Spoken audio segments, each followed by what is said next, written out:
Début de l'année, quand ils ont arrivé, on leur a demandé de faire un projet. Là, cette année, c'était une bague fleur.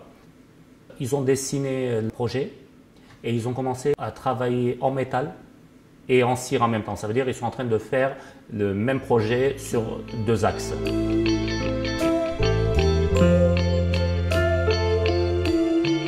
Donc on pouvait partir sur une vraie fleur, sur une fleur stylisée comme on voulait. C'était juste la seule contrainte avec le fait qu'il y ait plusieurs parties qui superposent. Là donc c'est la partie dessin, donc la première partie.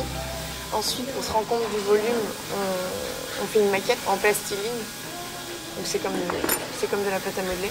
Et ensuite on la fabrique en cire. Donc petit à petit on crée les pétales et le bijou.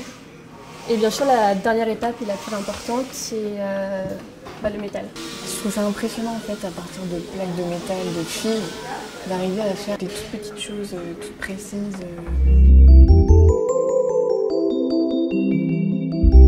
Moi, j'ai opté pour une fleur plutôt classique dans la forme.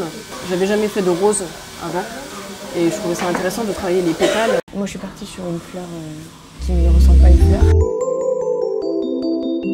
J'ai inventé moi-même, en fonction de mes fleurs préférées, une fleur. Donc les fleurs que j'ai créées n'existent pas en fait. Elles sortent de mon imagination.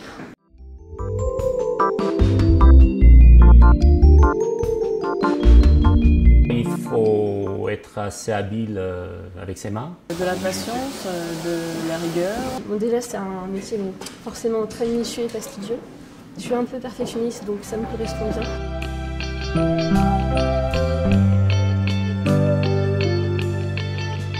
Souvent quand on dit qu'on fait des études de bijouterie, les gens me disent oui mais qu'est-ce que tu apprends?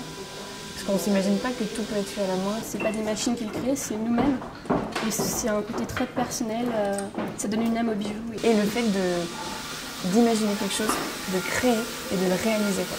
Vraiment de A à Z, on est là et on le fait. Quoi. Et c'est ça que j'aime bien.